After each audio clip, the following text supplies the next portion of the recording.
Clase número 9. Tipos de aprendizaje. Los seres humanos tenemos varios métodos para aprender.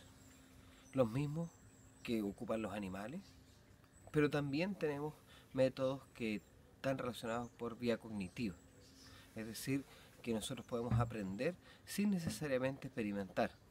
Es decir, podemos aprender por deducción, por inducción, podemos aprender sacando conclusiones, podemos aprender por inferencia. Diversos mecanismos que conllevan un proceso reflexivo, ¿no es cierto? Eso es lo que permite que nosotros podamos a lo mejor leer un libro de jardinería y luego, sin nunca haberlo hecho antes, plantar una huerta. Los animales no tienen esta capacidad. Los animales no pueden imaginarse un futuro, no pueden analizar el pasado y sacar conclusiones y cambiar lo que están haciendo. El animal va a hacer siempre lo que cree que le conviene en este momento en base a lo que ha vivido antes. El animal aprende mediante este engorroso proceso de intentar estrategias y fracasar o tener éxito. Aquellas estrategias que son exitosas tienden a repetirse con mayor frecuencia. Aquellas estrategias que conllevan fracaso o carencia de consecuencias tienden a debilitarse y gradualmente desaparecer. Ahora, los animales aprenden con uno de dos grandes mecanismos. Estos mecanismos están hechos para que el animal pueda tener éxito adaptativo. Estos dos mecanismos se llaman aprendizaje simple y aprendizaje complejo. ¿Okay? Los aprendizajes simples son no asociativos.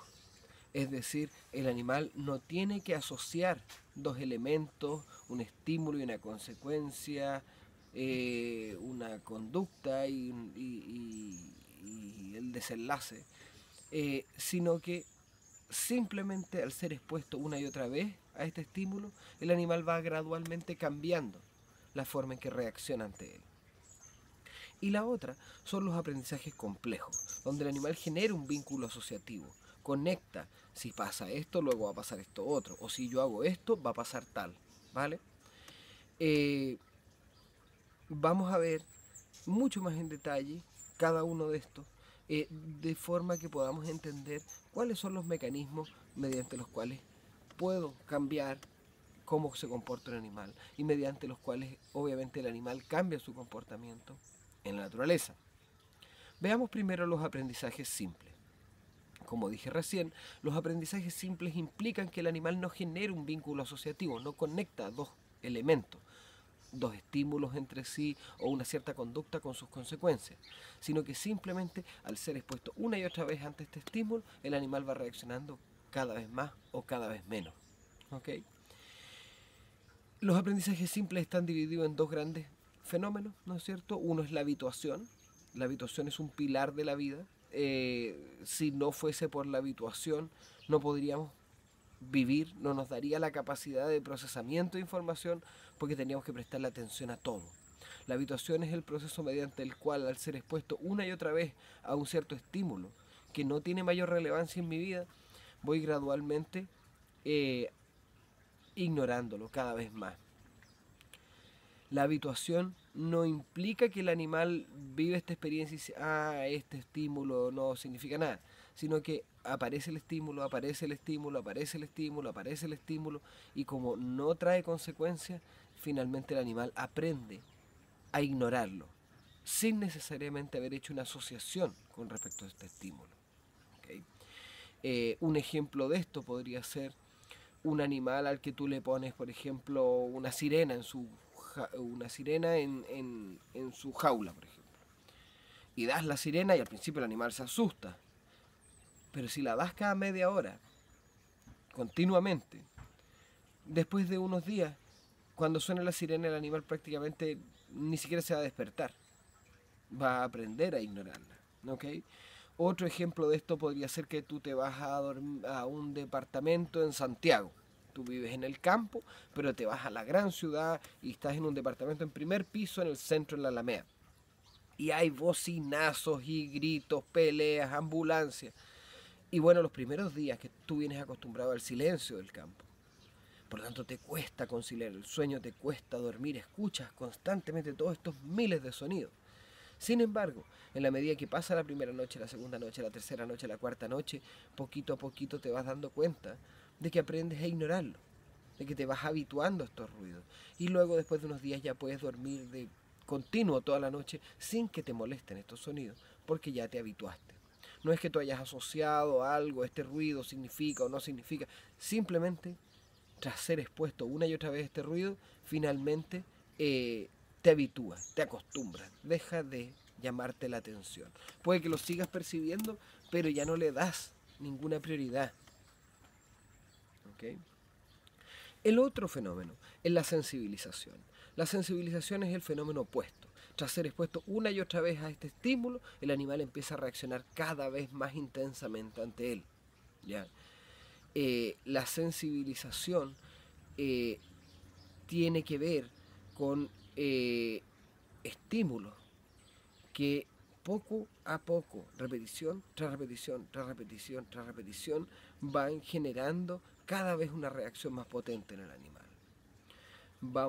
La sensibilización es harto más escasa. La mayoría de los ejemplos de sensibilización pura, sin otros fenómenos asociados, sin aprendizajes complejos mezclados, no son fáciles de realmente encontrar. Vamos a ver dos, uno en animales y uno en humanos. En animales, uno de los ejemplos más típicos es trabajos en laboratorio, donde tú le das al animal agua con cocaína, a una rata, por ejemplo, y le pones cocaína en el agua y cada vez que toma agua el animal queda pero a mil, ¿no es cierto? Desenfrenado, con el corazón latiéndole fuerte, drogado. Y gradualmente, día tras día, vas bajando la dosis de cocaína en el agua, pero el animal sigue reaccionando. A pesar de que la dosis ya no es suficiente para causar el efecto, el animal toma agua y se pone como avión, ¿no es cierto? Un estímulo que no debiese provocar esta reacción, la provoca, ¿ok? Básicamente porque el animal se ha sensibilizado ante este estímulo que es el agua. Otro ejemplo es en humanos. Imaginémonos un niño, ¿ya? Este niño es gordito y va al colegio y todos los días cuando va saliendo del colegio hay otro chico que le grita en la puerta: ¡gordo de mierda! El chico pasa y se la come. Segundo día: ¡gordo de mierda! Pasa y se la come. Tercer día: pasa, gordo de mierda, y de nuevo, y de nuevo, y de nuevo. Y de repente al día 10, al día 11, un día el gordito se da vuelta y le pone un puñetazo en la cara.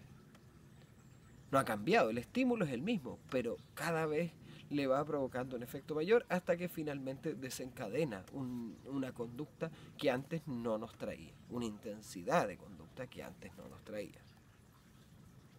Ahora vamos a los aprendizajes complejos.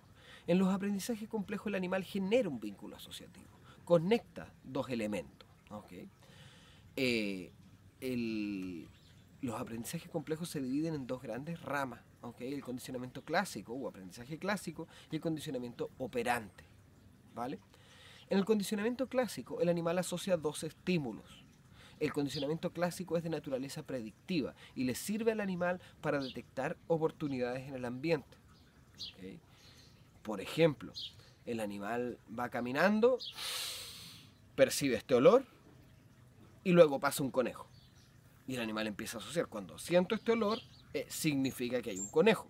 O por ejemplo, cada vez que vamos a salir, tomo la correa en la entrada de la casa desde el paragüero.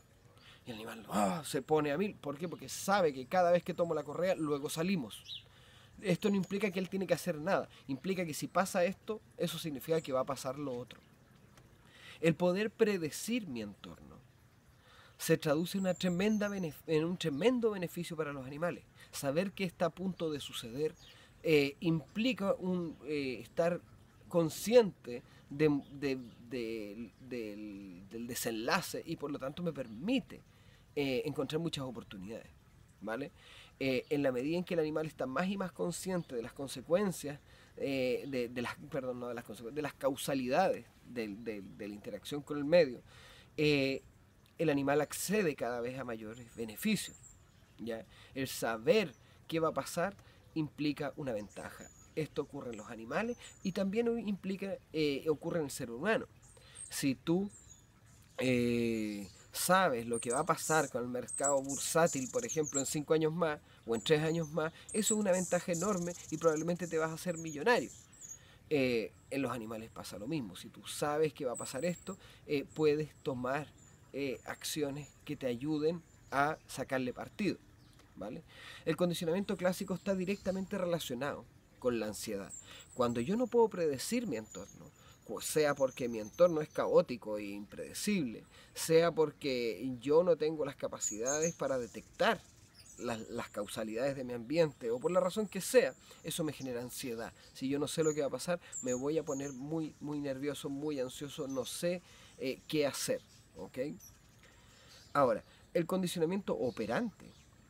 El condicionamiento operante tiene que ver con cómo yo opero sobre el ambiente. Yo ya sé lo que va a pasar por el condicionamiento clásico. Ahora el condicionamiento operante me dice, bueno, tú puedes modificar el desenlace de lo que va a pasar si actúas de tal forma o de tal otra. Si yo me comporto así, voy a poder aprovechar oportunidades que si no me comporto de esa forma no voy a poder acceder a ellas.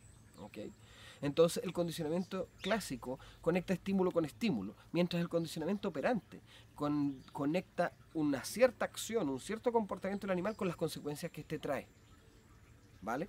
Entonces, en el condicionamiento operante, el animal va aprendiendo que si le da con las patas al basurero no pasa nada, pero que si tira de la manilla se da vuelta y cae la comida, ¿no es cierto? Y descubre que la conducta, darle con las patas, no funciona, no es operante, pero tironear la manilla sí lo es y trae el beneficio. Por lo tanto, dar con las patas va a ir disminuyendo con el tiempo y tirar con la boca de la manilla va a ir aumentando enormemente, ¿vale?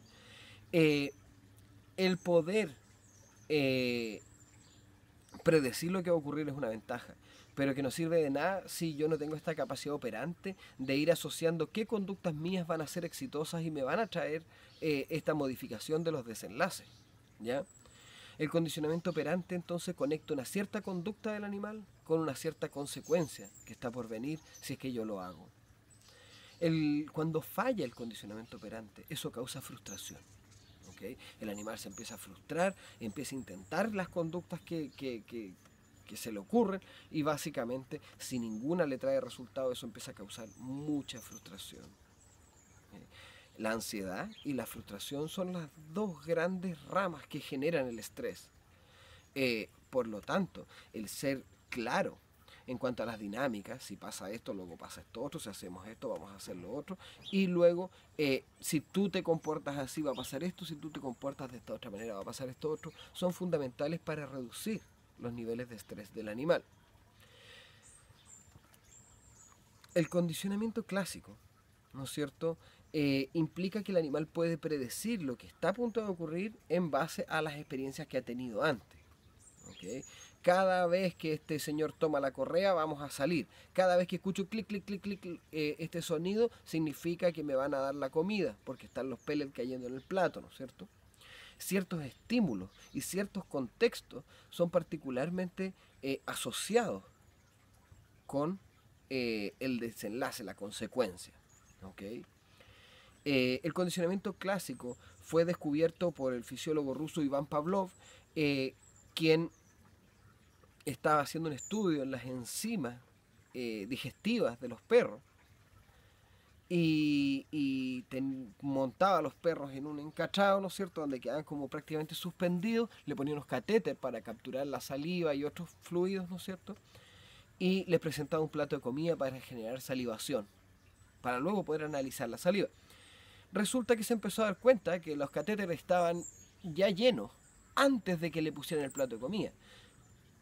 Y se empezó a dar cuenta que los perros salivaban cuando se abría la puerta de las perreras, porque venía el cuidador con la comida, ¿no es cierto? Y se empezó a dar cuenta que un estímulo neutro, que se abriese la puerta de la perrera, implicaba para el perro, con las repeticiones, que iba a venir la comida. Y lo encontró muy particular. Y empezó a hacer estudios. Los primeros estudios eran con un metrónomo, echaba a andar un metrónomo, y luego ponía el plato de comida, y con unas cuantas repeticiones, con solo escuchar el metrónomo, los animales empezaban a salivar. En lo que él luego llamó el reflejo condicionado, ¿no es cierto? Pavlov descubrió que un estímulo neutro podía generar las mismas consecuencias, las mismas reflejos que el estímulo real, primario, ¿okay? En base a una asociación y un emparejamiento previo y sostenido en el tiempo. Ahora, el condicionamiento operante ocurre cuando el animal aprende a manipular el desenlace de lo que está por ocurrir mediante su conducta. El perro descubre que hay ciertas señales de oportunidad, ciertas señales de amenaza, ciertas señales de que ha obtenido un premio, un refuerzo, ciertas señales que indican que va a venir un castigo. Y el animal aprende a a manejar su conducta para obtener refuerzos y evitar castigos, ¿ok? Para acceder a oportunidades y para evitar amenazas. El condicionamiento operante fue descubierto de forma bastante más colectiva que el condicionamiento clásico. Yo personalmente le atribuyo a Thorndike, a Edward Thorndike, el descubrimiento, ¿no es cierto?, de estas asociaciones en que el animal va aprendiendo que ciertas conductas le traen éxito y otras le traen fracaso. En la medida en que el condicionamiento clásico falla, el animal se vuelve ansioso porque no puede predecir lo que está por ocurrir y lo desconocido es altamente aversivo. Y cuando falla el condicionamiento operante, mis conductas dejan de funcionar para conseguir lo que necesito, eso me provoca frustración. ¿Okay? Vamos a poner dos ejemplos, uno con perro y uno con humano. Partamos con perro. Mi perro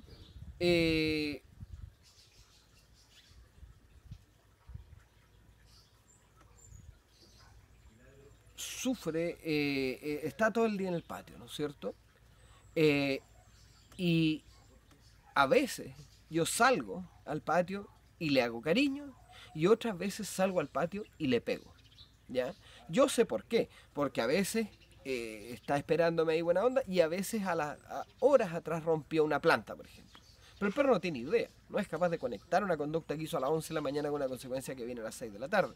Por lo tanto, desde el punto de vista del perro, a veces salgo y le hago cariño, a veces salgo y le pego. Entonces está este estímulo, que yo salga, y hay dos desenlaces posibles, o que le pegue o que le haga cariño. Entonces el animal, como no puede predecir cuál de los dos va a ocurrir y cómo reaccionar, empieza a sufrir ansiedad. Me ve que voy saliendo y se pone tremendamente ansioso y se estresa. Ahora,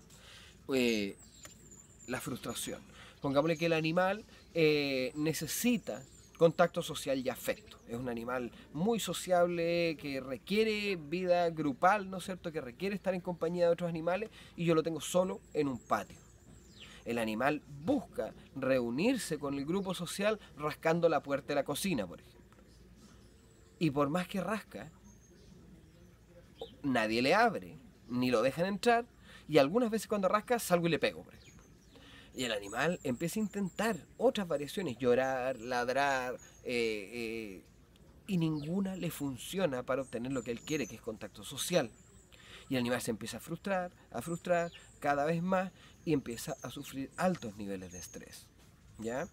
Entonces, la ansiedad que se le genera al animal y la frustración que se le genera al animal implica que el animal va a estar en un estado emocional bastante alterado, con sus necesidades no suplidas, ¿no es cierto? Y que su conducta se va a ir volviendo cada vez más involuntaria producto de las grandes carencias que tiene. ¿Okay? Ahora un ejemplo en humanos. Pongamos el ejemplo de que yo te teletransporto mágicamente a una plaza en África. Tú no alcanzaste a comer anoche ni a tomar desayuno esta mañana, estás muerto de hambre y estás en pijama en una plaza en África. ¿Okay? Tú necesitas obtener alimento y agua, pero tú no sabes cómo funcionan las cosas acá. No sabes dónde está el mercado, no sabes de lo que estás viendo por ahí, qué es comida, qué no, si el agua se puede tomar o no. Tú no entiendes las reglas y eso te provoca una gran ansiedad.